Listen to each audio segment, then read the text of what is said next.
तो हेलो दोस्तों, स्वागत है आपका अर्जुन मैथ्स पर अपने एसएससी जीडी के प्रैक्टिस सेट में। आज हम लोग आगे बढ़ते हैं और देखते हैं कि आज हमारे पास कौन कौन सा प्रश्न है। उससे पहले यदि आप हमारे चैनल पर पहली बार आए हैं तो हमारे चैनल को जरूर सब्सक्राइब करिए। वीडियो अच्छी लगती है तो लाइक करिए और अपने दोस्तों तक शेयर करिए। हम ऐसे ही एसएससी जीडी का प्रैक्टिस सेट आप लोगों के लिए लेकर आते रहते हैं। और अब तो एसएससी जीडी का नया कैलेंडर भी आ चुका है जो कि 2024 और 25 का है। तो खुश हो जाइए, वैकेंसी आने वाली है और अपनी तैयारी में जुड़ जाइए। देखिए, जो हमारा पहला प्रश्न करा है कि 10 वर्ष पहले नम्रता की आयु दिव्या की आयु की आधी थी। यदि आज दोनों की आयु का अनुपात 3:4 है तो उनकी वर्तमान आयु का योग क्या होगा। बात है 10 वर्ष पहले की, तो चलते हैं 10 वर्ष पहले। देखिए, जो हमारी नम्रता थी, नम्रता की आयु दिव्या की आयु की आधी थी। यानी इधर है आपकी दिव्या और इधर है नम्रता। अगर दिव्या की आयु को हम यक्स माने तो नम्रता x/2 हो जाएगी, क्योंकि सवाल में कहा है कि दिव्या की आयु का आधी नम्रता की आयु है। ये 10 साल पहले की बात है। लेकिन अब यदि वर्तमान में आए तो वर्तमान में जब आप आओगे तो क्या करोगे, 10 साल दोनों में जोड़ोगे। तो कह रहा है कि यदि आज दोनों की आयु का अनुपात, यानी पहले नम्रता की बात किया है उसके बाद दिव्या की बात किया है, तो पहले नम्रता की आयु आएगी, यानी x/2 + 10 जोड़ देंगे, फिर बटा हम कर देंगे आपका x + 10। तो आज की वर्तमान आयु का अनुपात निकलेगा और ये अनुपात दिया है 3/4। अब 4 से गुणा करवाएंगे इसमें तो ये हो जाएगा 2x + 40 और यहाँ पर हो जाएगा आपका 3x + 30। अब इसको पक्षांतर करिए तो x बराबर आपका आ जाएगा 10 वर्ष। ठीक है। अब दिव्या की वर्तमान आयु, अब पूछ रहा था इनकी वर्तमान आयु का योग क्या होगा। तो दिव्या की जो आयु निकला है ये 10 वर्ष 10 साल पहले की आयु है। और उसके बाद यदि हम नम्रता की आयु निकालें तो नम्रता की आयु हो जाएगी 5 साल, क्योंकि इसकी आयु का आधा था। अब वर्तमान आयु यदि निकालें तो क्या करना पड़ेगा, इसमें 10 जोड़ना पड़ेगा, इसमें भी 10 जोड़ना पड़ेगा, यानी 10 + 10 कर देंगे तो दिव्या की वर्तमान आयु निकलेगी, प्लस करके 5 + 10 कर देंगे तो ये आयु है आपका नम्रता का और ये आयु है आपका दिव्या का। तो ये कुल मिला जुला के आएगा आपका 35 वर्ष। यानी पूछ रहा था उनकी वर्तमान आयु का योग क्या होगा, तो उनकी वर्तमान आयु का योग हो जाएगा 35 वर्ष। उम्मीद है आपको ये समझ में आया होगा। तो कौन सा उत्तर आपका सही हो जाएगा, तो हम देख रहे हैं कि ऑप्शन नंबर डी में दिया है 35 वर्ष और यही हमारा सही उत्तर हो जाएगा। और यदि आप इसका PDF लेना चाहते हैं तो हमारे टेलीग्राम चैनल को ज्वाइन कर लीजिए। हम वहाँ पर पढ़ाने के बाद इसका PDF प्रोवाइड करा देते हैं। तो बढ़ते हैं अपने दूसरे प्रश्न में और देखते हैं कि हमारा दूसरा प्रश्न क्या है।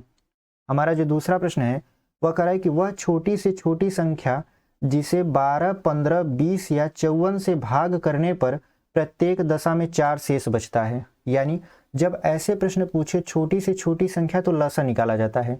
यानी आप 12, 15, 20 और 54 का लसा निकालिए। देखिए 12, 15 और 20 इन तीनों का यदि हम एलसीएम लें, मतलब लसा लेंगे, तो ये हो जाएगा 60। अब देखिए 60 और 54 का यदि हम लसा निकालें तो देखिए 6 9 होता है 54 और 54 एक कम 54, यानी ये हो जाएगा आपका लसा 540। इन सभी का लसा हमारा 540 आ गया। अब कह रहा है प्रत्येक दशा में 4 शेष बचता है, तो जो 4 शेष बच रहा था इसमें 4 जोड़ दीजिए तो ये हो जाएगा आपका 544। तो पूछ रहा था वह छोटी से छोटी संख्या जिसे 12, 15, 20 या 54 से भाग देने पर प्रत्येक दशा में शेष 4 बचता है, क्या होगा आपका 544। तो उम्मीद करते हैं आपको ये समझ में आया होगा। तो कौन सा उत्तर आपका सही हो जाएगा, तो ऑप्शन नंबर डी देख रहे हैं 544 दिया है और यही हमारा सही उत्तर होगा। तो बढ़ते हैं अपने अगले प्रश्न में और देखते हैं कि हमारा अगला प्रश्न क्या है। और यदि आप पहली बार चैनल पर आए हैं तो चैनल को जरूर सब्सक्राइब करिए। देखिए जो हमारा तीसरा प्रश्न है वो कह रहा है किसी व्यक्ति को नाव द्वारा किसी गंतव्य पर धारा के अनुकूल जाने तथा धारा के प्रतिकूल प्रस्थान बिंदु पर लौटने में 5 घंटे लगते हैं। मतलब जाता है और वापस लौट के आता है तो कुल जो समय होता है इसका वो कितना लगता है आपका 5 घंटा। ठीक है। अब कह रहा है यदि शांत जल में नाव की चाल तथा धारा की चाल क्रमशः, शांत जल में नाव की चाल कितना है 10 किलोमीटर प्रति घंटा, इसको हम u से मानेंगे तो u बराबर दिया है 10 किलोमीटर प्रति घंटा। उसके बाद कह रहा है धारा की चाल को v मानेंगे तो v बराबर दिया है 4 किलोमीटर प्रति घंटा। तो कह रहा है प्रस्थान बिंदु से गंतव्य की दूरी कितनी होगी, मतलब वो कहाँ शुरू किया था और कहाँ तक गया था, इसके बीच की दूरी पूछ रहा है। तो देखिए मान लेते हैं इनके बीच की दूरी d हो गया। अब जो समय बराबर होता है दूरी बटा के चाल, तो दूरी अब जब धारा की दिशा में जाएगा तो धारा इसका हेल्प करेगा, मतलब 10 और 4 जोड़ देंगे तो 14 हो जाएगा। फिर प्लस करिए, दूरी लिखिए, उसके बाद जो चाल होता है, अब धारा के यदि प्रतिकूल आएगा तो धारा उसका विरोध करेगा, मतलब 10 में से 4 को घटाइए तो हो जाएगा ये 6, और ये कुल समय कितना लगा है 5 घंटा। अब देखिए यहाँ पर आप जब लसा लेंगे तो 14 तिरिक 42 और 6 सते 42, तो 42 लसा हो जाएगा, 14 तिरिक 42 प्लस 6 सते 42 और ये हो जाएगा 5, तो 7 3 हो गया आपका 10, यानी ये हो जाएगा 10D, और ये हो जाएगा 42 गुणित 5। अब 5 से काटिए तो ये हो जाएगा 2, और 2 से काटेंगे तो ये हो जाएगा 21, यानी जो D बराबर आया वो आया 21 किलोमीटर। ठीक है, तो पूछ रहा था कि प्रस्थान बिंदु से गंतव्य की दूरी कितनी होगी, तो 21 किलोमीटर होगा। तो कौन सा उत्तर आपका सही हो जाएगा, तो ऑप्शन नंबर सी देख रहे हैं 21 दिया है और यही हमारा सही उत्तर हो जाएगा। तो बढ़ते हैं अपने अगले प्रश्न में और देखते हैं कि हमारा अगला प्रश्न क्या है। हमारा जो चौथा प्रश्न है वो कह रहा है कि रुपया 200 की लागत की वस्तु 10% की हानि पर बेची जाती है, यदि कीमत 5% और कम कर दी जाए तो बिक्री मूल्य क्या होगा। तो सबसे पहले यहाँ पर हम देखते हैं कि लागत मूल्य उसका कितना है, तो जो लागत मूल्य है उसका वो है आपका 200 रुपया। उसके बाद ये हानि पर बेची जा रही है, इतने 10% की हानि पर बेची जा रही है, यानी हानि जो दिया है वो दिया है आपका 10%। ठीक है, यहाँ पर तो सबसे पहले इसका विक्रय मूल्य निकालेंगे, तो विक्रय मूल्य बराबर क्या होता है, लागत मूल्य और 100 माइनस हानि, तो 100 में से 10 घटाएंगे हो जाएगा 90 बटा हो जाएगा आपका 100, तो काटेंगे तो ये हो जाएगा आपका 180 रुपया, यानी 200 रुपया कीमत वाली वस्तु को 180 रुपया में बेचा जाता है। अब कह रहा है यदि कीमत 5% और कम कर दी जाए, मतलब 180 रुपया में न बेचा जाए, अब 5% इसमें और कम कर दिया जाए, तो 180 गुणते 5 कम करेंगे तो हो जाएगा 95 और बटा 100 हो जाएगा, तो 1 0 से 1 0 काटिए, यहाँ काटेंगे तो हो जाएगा 19, ये हो जाएगा आपका 2। ठीक है, अब देखिए 5 से काटेंगे तो 19 पचे 95 होता है, 5 दूना के 10, और 2 से काटेंगे तो 2 9 हो जाएगा 18, और 19 का 9 में गुणा करा देंगे तो हो जाएगा आपका 171 रुपया। यानी कह रहा है कि बिक्री मूल्य क्या होगा, तो बिक्री मूल्य हमारा 171 रुपया होगा तब जब वस्तु की कीमत को 5% और कम कर दिया जाता है। तो कौन सा उत्तर आपका सही हो जाएगा, तो हम देख रहे हैं कि ऑप्शन नंबर बी में दिया है 171 रुपया और यही हमारा क्या हो जाएगा सही उत्तर। तो उम्मीद करते हैं आपको ये समझ में आया होगा और बढ़ते हैं अपने अगले प्रश्न में और देखते हैं कि हमारा अगला प्रश्न क्या है। हमारा जो 5वां प्रश्न है वो बहुत ही शानदार है और बहुत ही आसानी से लगेगा। देखिए कैसे, कह रहा है कि 4 क्रमिक संख्याओं का लसा 60 है, 4 क्रमिक संख्या है और उनका लसा कितना है 60। पहले 2 संख्याओं का योग चौथी संख्या के बराबर है, तो चारों संख्याओं का योग क्या होगा। तो यहाँ पे सबसे पहले हम मान लेंगे कि 4 क्रमिक संख्या क्या है, तो पहली संख्या x, दूसरी संख्या x प्लस 1, तीसरी संख्या x प्लस 2, चौथी संख्या हो जाएगा x प्लस 3। अब कह रहा है कि पहली 2 संख्याओं का योग, यानी पहले 2 को जोड़ दिया जाए तो वो चौथी संख्या के बराबर होता है, तो इनको जब जोड़ेंगे तो ये हो जाएगा 2x प्लस 1 और यहाँ पर हो जाएगा आपका x प्लस 3। अब जब इसको हल करेंगे तो x बराबर आ जाएगा 2, यानी पहली संख्या हमारी 2 हो गई, दूसरी संख्या 3, तीसरी संख्या 4 और चौथी संख्या 5। तो हमारी संख्या पता चल गई। तो पूछ रहा था चारों संख्याओं का योग क्या होगा, तो चारों को यदि जोड़ देंगे 5 4 9 3 12 2 14 हो जाएगा, यानी चारों संख्याओं का योग 14 है और यही हमारा आंसर हो जाएगा। तो कौन सा उत्तर आपका सही हो जाएगा, तो हम देख रहे हैं कि ऑप्शन नंबर बी जो है वो 14 दिया है और यही हमारा सही उत्तर हो जाएगा। तो उम्मीद करते हैं आपको ये समझ में आया होगा। बढ़ते हैं अपने अगले प्रश्न में और देखते हैं कि हमारा अगला प्रश्न क्या है। हमारा जो 6वां प्रश्न है वो भी बहुत ही शानदार है और बहुत ही आसानी से लग जाएगा। और अभी तक वीडियो में आप बने हैं तो हमारे चैनल को जरूर सब्सक्राइब करिए, वीडियो अच्छी लगती है तो लाइक करिए और अपने दोस्तों तक शेयर करिए, क्योंकि हम ऐसे ही एसएससी जीडी का प्रैक्टिस सेट आप लोगों के लिए लेकर आते रहते हैं। तो देखिए हमारा जो 6वां प्रश्न है वो कह रहा है कि 2 संख्याएं 5:8 के अनुपात में हैं, यदि पहली संख्या में से 2 घटाया जाए तथा दूसरी संख्या में 2 जोड़ दिया जाए तो उनमें 4:9 का अनुपात हो जाता है, संख्याओं का योग बताइए। तो सबसे पहले मान लेंगे जो हमारी पहली संख्या है वो 5x है और जो दूसरी संख्या है वो 8x है। इसमें कह रहा है कि यदि पहली संख्या में से 2 घटाया जाता है, मतलब इसमें से 2 घटा दिया जाता है और इसमें 2 जोड़ दिया जाता है, तो जो हमारा मान होता है वो होता है 4/9। अब यदि तिर्यक गुणा कराएंगे तो ये हो जाएगा आपका 45x, ये हो जाएगा 18 और ये हो जाएगा आपका 32x और ये हो जाएगा आपका 8। अब 45 में से 32 घटाएंगे तो कितना हो जाएगा आपका 13 और 18 में 8 जोड़ेंगे तो हो जाएगा 26, यहाँ x लिख देते हैं। 13 दूना के 26, यानी जो x का मान होगा वो हो जाएगा आपका 2। अब कह रहा है कि संख्याओं का योग क्या होगा, तो पहली संख्या कितना माने थे हम लोग 5x, तो ये हो जाएगा 5 दूना के 10, यानी 5 दूना के हो गया ये 10। और दूसरी संख्या थी आपकी 8x, ये हो जाएगा 8 गुणते 2 मतलब कि 16। अब इनको जब जोड़ेंगे तो ये हो जाएगा आपका 26, यानी दोनों संख्याओं का जो योग होगा वो 26 होगा। तो कौन सा उत्तर आपका सही हो जाएगा, तो ऑप्शन नंबर बी देख रहे हैं 26 दिया है और यही हमारा सही उत्तर है। तो उम्मीद करते हैं आपको ये समझ में आया होगा। बढ़ते हैं अपने अगले प्रश्न में और देखते हैं कि हमारा अगला प्रश्न क्या है।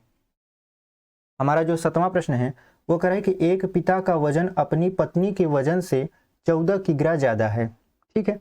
उसकी पत्नी का वजन उसकी पुत्री जिसका वजन 29 किग्रा है से 23 किग्रा ज्यादा है, तो उनका औसत भार परिकलित कीजिए। यहाँ पे देखिए कह रहा है कि एक पिता जो है वो एक पुत्री है और पत्नी है, ठीक है। यहाँ पे लिख लेते हैं पुत्री का जो वजन है वो है आपका, कह रहा है ना पुत्री जिसका वजन 29 किग्रा है, तो पुत्री का वजन है आपका 29 किग्रा। 29 किग्रा से 23 किग्रा ज्यादा है पत्नी की आयु, तो ये कितना हो जाएगा आपका 52 kg। जब 23 जोड़ेंगे 29 में तो कितना हो जाएगा आपका 52 kg। अब जो पिता है उससे 14 किलो ज्यादा है, तो पिता तो ज्यादा ही मोटवार है, इसको जब जोड़ेंगे तो ये हो जाएगा आपका 4 2 6 और 5 1 6 मतलब 66 kg। अब इनकी आयु पूछ रहा है, तो जब इनकी आयु पूछ रहा है मतलब इनकी आयु इनकी भार का औसत पूछ रहा है, आयु बोल रहे हैं हम। देखिए जब जोड़ेंगे तो 6 2 8 और 9 9 8 17 हो जाएगा। उसके बाद 6 5 11 11 2 13 13 अब 1 14 हो जाएगा, मतलब 147 kg। अब कितने लोग हैं, तो 3 लोग हैं। इसको 3 से भाग करेंगे तो हो जाएगा 3 चौक 12 और 3 9 27, यानी जो इसका एवरेज निकलेगा वो होगा 49 kg। तो कौन सा उत्तर आपका सही हो जाएगा, तो ऑप्शन नंबर बी देख रहे हैं 49 kg दिया है और ये हमारा सही उत्तर हो जाएगा। तो बढ़ते हैं अपने अगले प्रश्न में और देखते हैं कि हमारा अगला प्रश्न क्या है। हमारा जो 8वां प्रश्न है, देखिए कमेंट किए थे कि आप जो प्रीवियस ईयर क्वेश्चन है उसको भी शामिल करिए, तो हम जो है प्रीवियस ईयर क्वेश्चन भी शामिल करते हैं। ऐसी बात नहीं है कि जो प्रश्न आपको दिया जाता है वो कहीं ना कहीं एग्जाम में पूछा रहता है, मतलब ऐसे प्रश्न सेलेक्ट किया जाता है जो कहीं ना कहीं एग्जाम में पूछे रहते हैं। तो हम ऐसे ही प्रश्न आज आपको लेकर आए हैं। ये एसएससी जीडी 2022 का प्रश्न था और ये मेरी शिफ्ट में आया था। तो ये क्या कह रहा था कि 120 मीटर लंबी एक रेलगाड़ी 60 किलोमीटर प्रति घंटा की चाल से चलते हुए एक पुल को 18 सेकंड में पार करती है, पुल की लंबाई बताइए। देखिए जब ऐसे प्रश्न कहे तो समय बराबर क्या होता है, समय बराबर होता है दूरी बटा चाल। तो दूरी मतलब जो रेलगाड़ी की लंबाई होती है और जो पुल की लंबाई होती है दोनों को जोड़ दिया जाता है। तो यहाँ पे कह रहा है कि पुल की लंबाई बताना है, तो पुल की लंबाई हमें नहीं पता, हम क्या करेंगे 120 में जोड़ लेंगे यक्स मतलब पुल की लंबाई, और जो चाल दिया है वो आपका 60 किलोमीटर प्रति घंटा है, तो 60 गुणे 5/18 कर देंगे तो ये बन जाएगा आपका मीटर पर सेकंड में। और जो समय दिया है वो कितना दिया है आपका 18। अब देखिए इस 18 से ये वाला 18 कट जाएगा, आप कहोगे कैसे, ये जो 18 है ये ऊपर जाएगा तो 18 से 18 कट जाएगा। अब यहाँ पे हो गया आपका 6 पंचे 30 मतलब 120 प्लस यक्स बराबर ये हो जाएगा आपका 300, और यक्स बराबर कितना हो जाएगा घटाएंगे तो 180 मीटर। यानी जो रेलगाड़ी 120 मीटर लंबी थी वो पुल को पार करेगी तो कितने मीटर पुल को पार करेगी, तो 180 मीटर पुल को पार करेगी। देखिए इतना ही सरल क्वेश्चन आता है, आप लोग घबराइए मत, बहुत ही आसान प्रश्न आता है और बहुत ही आसानी से सॉल्व हो जाता है। ये प्रश्न मेरे शिफ्ट में आया था 2022 में जब हमने पेपर दिया था। तो इतना सरल सरल प्रश्न पूछता है तो आप घबराइए मत, तैयारी करते रहिए, आपका सिलेक्शन जरूर होगा। तो उम्मीद करते हैं आपको ये समझ में आया होगा। बढ़ते हैं अपने अगले प्रश्न में और देखते हैं कि हमारा अगला प्रश्न क्या है। हमारा जो 9वां प्रश्न है वो कह रहा है कि एक डीलर अपने माल पर क्रय मूल्य से 15% अधिक अंकित करता है, फिर वह उस पर 20% की छूट देता है, उसका हानि प्रतिशत क्या है। ये भी क्वेश्चन हमारे शिफ्ट में आया था और देखिए ये बहुत सरल प्रश्न है। कह रहा है कि 15% अधिक करता है तो 15 लिख दिए, उसके बाद 20% की छूट देता है तो -20 और माइनस यहाँ पे 20 गुणित 15/100 हो जाएगा। अब देखिए 20 पंचे 100 और 5 तिहाई 15, जब आप 20 और 3 को जोड़ोगे तो 23 हो जाएगा, 23 में से 15 को घटाओगे तो 8 आएगा। यानी कह रहा है उसका हानि प्रतिशत क्या है, तो हानि प्रतिशत है उसका 8%। तो कौन सा उत्तर आपका सही हो जाएगा, तो option number C is the right answer. उम्मीद करते हैं आपको ये समझ में आया होगा। बढ़ते हैं अपने आखिरी और 10वें प्रश्न में। ये भी एसएससी जीडी का 2022 का प्रश्न है जो कि हमारे शिफ्ट में आया था। तो देखिए कह रहा है कि उन संख्याओं का गुणनफल ज्ञात कीजिए जिनके महत्तम समापवर्त और लघुत्तम समापवर्त क्रमशः 8 और 40 है। ये प्रश्न तो आप मुंह जबानी कर दोगे। कैसे? देखिए फार्मूला होता है दो संख्याओं का गुणनफल, यानी दो संख्या है, पहली संख्या गुणते दूसरी संख्या बराबर होता है लस गुणते मस, यानी दो संख्याओं का गुणनफल बराबर होता है लस गुणते मस। तो दो संख्याओं का गुणनफल हमसे पूछ रहा था और लस दिया था और मस दिया था। तो लस दिया था 40 और मस दिया था आपका 8, तो 8 चौक 32 मतलब 320 हो जाएगा। यानी दो संख्याओं का जो गुणनफल है वो 320 हो गया। तो कौन सा उत्तर आपका सही हो जाएगा? तो ऑप्शन नंबर डी देख रहे हैं कि 320 दिया है और यही हमारा सही उत्तर हो जाएगा।